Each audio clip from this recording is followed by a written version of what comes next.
Question है आपका, एक चिड़ियाघर में हिरण और मोर है, उनके सिरों की गिनती 80 है। मतलब ये जो चिड़ियाघर है उसमें जो हिरण और मोर है, इन दोनों के जो सिर है उनकी संख्या कितनी है? 80 है। उनकी पैरों की संख्या 200 है, तो आपको मोरों की संख्या यहाँ पर बतानी है। तो इस क्वेश्चन को अगर आप करना चाहो तो इसके दो तरीके हैं। एक तो आप ऑप्शन से इसे सोल्व कर सकते हो। तो ऑप्शन से हम सबसे पहले सोल्व करते हैं। तो मोरों की संख्या पूछी गई है। अगर मोरों की संख्या यहाँ पर हमें कितनी लिखते हैं? 20 लिखते हैं। 20 लिखते हैं तो पैरों की संख्या कितनी हो जाएगी? 40 हो जाएगी। तो बचे कितने? बचे आपके 60। कितने बच गए? हिरण बच गए। तो 60 हिरण के प्रत्येक हिरण के 4 पैर होंगे, तो 6 चौका 24, मतलब 280 पैर हो जाएंगे। तो ऑप्शन नंबर फर्स्ट यहाँ पर गलत हो जाएगा। इसी प्रकार से ऑप्शन नंबर 2 देखते हैं। तो मोरों की संख्या 30 दी गई है, तो 30 के कितने पैर हो जाएंगे? 60 हो जाएंगे। बचे कितने? बचे आपके 50। कितने हिरण बच जाएंगे? तो 50 हिरण के कितने पैर हो जाएंगे? 200 पैर हो जाएंगे। तो संख्या 260 हो जाएगी। लेकिन आपके पास में संख्या 200 होनी चाहिए, तो ये ऑप्शन भी गलत हो गया। इसी प्रकार से मोरों की संख्या हमने 50 रखी, तो सिर कितने हो गए? 50 दूना 100 हो गए, क्योंकि मोर के कितने पैर होते हैं? 2 पैर होते हैं। तो बचे कितने? हिरण कितने बचे? 50 तो सिर हमने काउंट कर लिए। सिर कितने बचे? 30 बचे, जो कि हिरण के हैं। तो 30 जो सिर है उनके कितने पैर हो जाएंगे? उसको हम 4 से गुणा करेंगे, तो आपका 120 हो जाएगा। तो कितना हो गया? 100 और 120 आपका 220 हो गया। 220 पैर हो गया। आपको पैर कितने चाहिए? 200 चाहिए। तो ये ऑप्शन भी गलत हो गया। ऑप्शन नंबर 4 आपको गिवन है, जिसमें मोरों की संख्या आपके पास में 60 है। तो 60 मोरों के पैर कितने हो जाएंगे? 60 दूना 120 हो जाएंगे। इसी प्रकार से हमें बात करते हैं, अब सिर कितने बचे? 20 बचे, क्योंकि 60 सिर तो हमने 60 मोर के यहाँ पर ले लिए हैं। तो 20 जो सिर है वो हिरण के हैं, और हिरण के 4 पैर होते हैं। तो 20 चौका कितना हो जाएगा? 80 हो जाएगा। तो 120 और 80 कितना होता है? 200 होता है। तो पैरों की संख्या कितनी आ गई? 200 आ गई, जो कि आपको कहा गया है पैरों की संख्या कितनी है? 200 है। तो ऑप्शन नंबर 4 यहाँ पर हमारा आंसर ये हो जाएगा। अब हम सेकंड इसका ट्रिक देखते हैं, जो कि काफ़ी इजी है। तो सिरों की संख्या कितनी दी गई है? 80 दी गई है। तो हम यहाँ पर मान लेते हैं टोटल सिर कितने हैं? 80 है, जो कि हमें गिवन है। तो एक साइड हमें मोर लिख लेते हैं, और एक साइड हमें हिरण लिख लेते हैं, क्योंकि दो ही प्रकार के यहाँ पर हमें पशुओं और पक्षी की दिए गए हैं। तो मोर हम मान लेते हैं, एक बार के लिए मान लेते हैं सभी क्या है? मोर है। तो मोर के कितने पैर होते हैं? 2 पैर होते हैं। तो 80 मोरों के कितने पैर हो जाएंगे? 160 हो जाएंगे। इसी प्रकार से एक बार के लिए सभी को हिरण मान लेते हैं। तो 80 हिरण के कितने पैर हो जाएंगे? 8 चौका 32, 320 पैर हो जाएंगे। लेकिन एक्चुअल में पैर कितने हैं? पैर तो आपके 200 ही है। तो इसे आपस में कंपैरिजन करेंगे और घटा लेंगे। तो घटा कर इसे उल्टा लिखेंगे। मोर वाली संख्या इधर लिखेंगे और हिरण वाली इधर लिखेंगे। तो 320 में से अगर आप 200 घटाते हो तो कितना बचेगा? 120 बचेगा। इसी प्रकार से अगर 200 में से आप 160 को घटाते हो तो आपका कितना बचेगा? 40 बचेगा। तो इस प्रकार से आपका अनुपात क्या आ गया? 120 अनुपात 40 आ गया। इसे अगर हमें आगे से सोल्व करेंगे तो हम देखेंगे 1 0 से 1 0 कट जाएगी, और अनुपात कितना आ गया? 12 अनुपात 4 आ गया। इसे वापस सोल्व करोगे तो 4 एकम 4, 4 ती 12, तो 3 अनुपात 1 आपका आ जाएगा। तो यहाँ पर ये मोर और हिरण का आपका अनुपात कितना आ गया? 3:1 यहाँ पर ये आ चुका है। तो अनुपातों का हम योग करेंगे, 3 और 1 को हम जोड़ेंगे तो संख्या कितनी हो जाएगी आपकी? 4 हो जाएगी।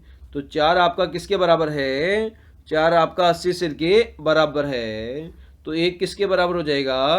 1 यहाँ पर 20 के बराबर हो जाएगा। मतलब 3 और 1 को हम आपस में 20 से गुणा कर देते हैं दोनों तरफ। इधर भी 20 से गुणा करते हैं और इधर भी 20 से गुणा करते हैं। तो 20 तिया 60 है। 20 तिया कितना हो जाएगा? 60 हो जाएगा। और 20 से कम 20 कितना हो जाएगा? 20 हो जाएगा। मतलब जो मोर है उसके जो सिर है उसकी संख्या 60 हो गई और हिरण के सिरों की संख्या 20 हो गई। तो आपसे पूछा गया है कितने मोर है, तो मोरों की संख्या हमने यहाँ पर फाइंड आउट कर ली, 60 है, जो कि ऑप्शन नंबर 4 में हमें गिवन है। तो 4 नंबर इस क्वेश्चन का आंसर ही हो जाएगा। क्वेश्चन है आपका, गुंजन अपने वेतन का 75% खर्च करता है तथा 1500 रुपये प्रति माह बचाता है। उसका मासिक वेतन है, ये आपको बताना है। 4 ऑप्शन यहाँ पर आपके पास में गिवन है। तो इसे हम सोल्व करने की कोशिश करते हैं। तो सबसे पहले आपसे कहा गया है गुंजन अपने जो वेतन है उसका 75% खर्च करता है। माना कि जो गुंजन है उसका वेतन कितना है? 100% है। 100% ही होगा, उसमें से 75% क्या कर दिया? गुंजन ने क्या कर दिया? खर्च कर दिया। 75% यहाँ पर खर्च कर दिया। अब उसके बाद में उसके पास कितना वेतन बचेगा? बचा हुआ वेतन हम देखते हैं। तो 75 में से हमें 100 में से हमें 75% को माइनस करेंगे तो आपका 25% बच जाएगा। और आगे क्वेश्चन में कहा गया है 1500 रुपये प्रति माह बचाता है। तो कितना बचाता है?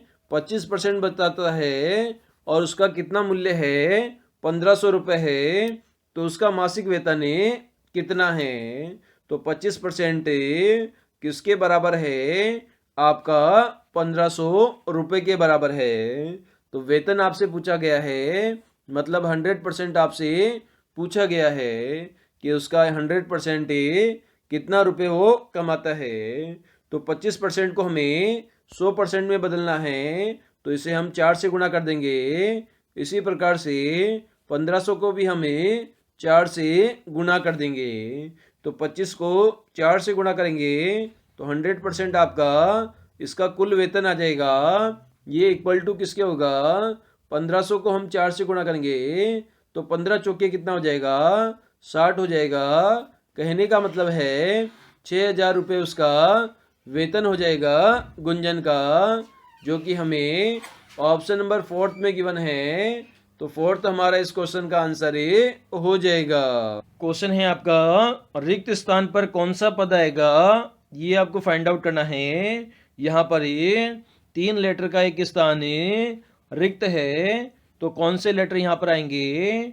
वो तीनों ही मिसिंग लेटर आपको फाइंड आउट करने हैं दिए गए 4 ऑप्शन में से। तो इसे हम यहाँ पर सॉल्व करने की कोशिश करते हैं। तो सबसे पहला जो आपका वर्ड है वो लिखा हुआ है ACE, उसके बाद लिखा हुआ है GIK। तो सबसे पहले हम देखते हैं ए कितने नंबर पर आता है? 1 नंबर पर आता है। सी कितने नंबर पर आता है? 3 नंबर पे आता है। ई आपका 5 नंबर पे आता है।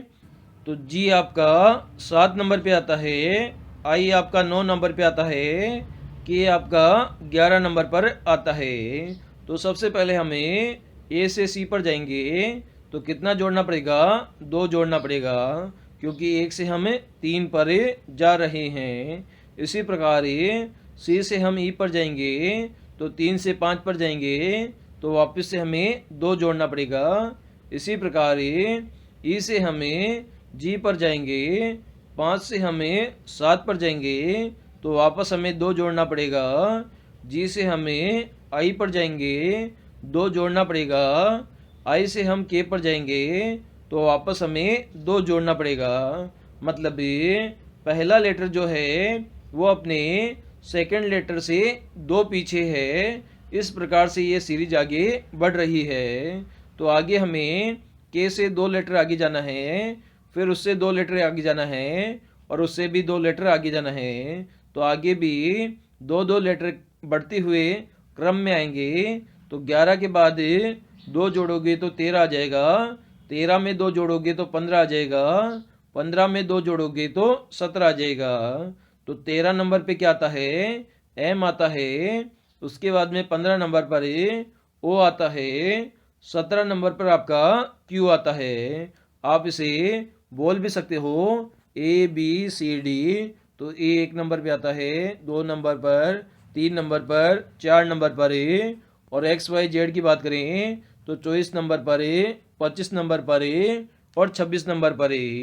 तो आपको यहाँ पर ये 3 लेटर यहाँ पर फाइंड आउट करने थे। तो तीनों लेटर हमने फाइंड आउट कर लिए हैं। M O Q, M O Q आपका आ गया है, जो कि आपको ऑप्शन नंबर फर्स्ट में गिवन है। तो ऑप्शन नंबर फर्स्ट हमारा इस क्वेश्चन का आंसर हो जाएगा। क्वेश्चन है आपका जिसमें आपको बेमेल विकल्प का चयन करना है, और इसके लिए आपको 4 option A B C D यहाँ पर गिवन है। ए ऑप्शन में आपका 9 से 3 लिखा हुआ है। बी ऑप्शन में आपका 1/2 से 1/8 लिखा हुआ है। सी ऑप्शन में आपका 1/3 से 1/12 लिखा हुआ है। इसी प्रकार से डी ऑप्शन में आपका 24 से 6 लिखा हुआ है। तो यहाँ पर आप देख सकते हैं कुछ संख्याएं बटावा की फॉर्म में हैं और कुछ संख्याएं सिंपल है। तो इसे हमें सोल्व करने की कोशिश करते हैं। तो सबसे पहले ऑपरेशन बटाव वाली संख्या में लगाते हैं। तो 101/8 से आपको 1/2 प्राप्त करना है। अगर 1/8 को हमें 4 से गुणा कर दें तो आपको कितना प्राप्त हो जाएगा? 4 एकम 4, 4 दूनी 8, मतलब 1/2 प्राप्त हो जाएगा। तो हमने यहाँ पर क्या किया, जो सेकंड वाली संख्या है उसे हम 4 से गुणा करेंगे तो आपको फर्स्ट वाली संख्या प्राप्त हो जाएगी। ये वाला लॉजिक हमें आगे चेक करते हैं। तो 1/12 को हमें 4 से गुणा करेंगे तो 4 × 12 आपको 1/3 प्राप्त हो जाएगा। सिमिलरली 6 को हम 4 से गुणा करते हैं तो 6 चौका 24 आपको प्राप्त हो जाएगा। सिमिलरली ए ऑप्शन में ये कंडीशन लगाते हैं। तो 3 को हम 4 से गुणा करेंगे तो 3 चौके 12 आएगा, लेकिन यहाँ पर 9 लिखा हुआ है। इस कारण से ये हमारी कंडीशन को सेटिस्फाई नहीं करता, जिसमें यहाँ पर 12 आना चाहिए। इस कारण से ऑप्शन नंबर ए हमारा बेमेल विकल्प हो जाएगा। जो आपको गिवन है उसमें 2 है, 5, 9, क्वेश्चन मार्क 20 और 27 है, जिसमें आपको क्वेश्चन मार्क की जगह इसका मान फाइंड आउट करना है। इसके लिए 4 ऑप्शन आपको गिवन है ए बी सी डी। तो कैसे इसे सोल्व करेंगे?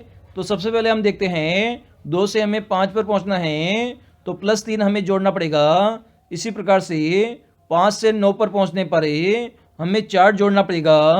इसी प्रकार से आगे हम देखते हैं 20 से हमें 27 पर पहुंचने के लिए हमें 7 जोड़ना पड़ेगा। तो इस प्रकार से मैं लिख सकता हूँ 3 के बाद में 4 जोड़ा, 4 के बाद में 5 जोड़ा, 5 के बाद में 6 जोड़ा और 6 के बाद में 7 जोड़ा। तो इस प्रकार की आप सीरीज देख पा रहे हैं। तो 9 में हमें कितना जोड़ना पड़ेगा? यहाँ पर +5 जोड़ना पड़ेगा, और 9 और 5 कितना हो जाता है? तो ये हमारा 14 हो जाता है। तो क्वेश्चन मार्क की जगह कितना आ जाएगा? तो 14 हमारा आ जाएगा। अगर 14 में मैं 6 जोड़ दूँ तो 14 और 6 कितना होता है? 20 होता है। तो इस प्रकार से हमें सीरीज फॉलो कर रही है। +3, +4, +5, +6, +7 फॉलो कर रही है। एक बार वापस से देख लेते हैं। सबसे पहले हमने 3 जोड़ा, उसके बाद में 4 जोड़ा, उसके बाद में 5 जोड़ने पर 9 + 5 हमारा 14 आ गया। उसके बाद में 6 जोड़ने पर 20 आ गया, 7 जोड़ने पर 27 आ गया। तो 14 कौन सा आंसर है? 14 हमारा ए आंसर है। तो इस क्वेश्चन का ए आंसर हो जाएगा। क्वेश्चन है भेड़ मटन, तो हिरण किससे संबंधित है? 4 ऑप्शन है मीट, व्हील, फ्लेश और वेनिजन। तो यहाँ पर जो भेड़ का मांस होता है उसे हम मटन कहते हैं, तो हिरण के मांस को क्या कहेंगे? तो हिरण के मांस को वेनिजन कहा जाता है। क्या कहा जाता है? वेनिजन कहा जाता है।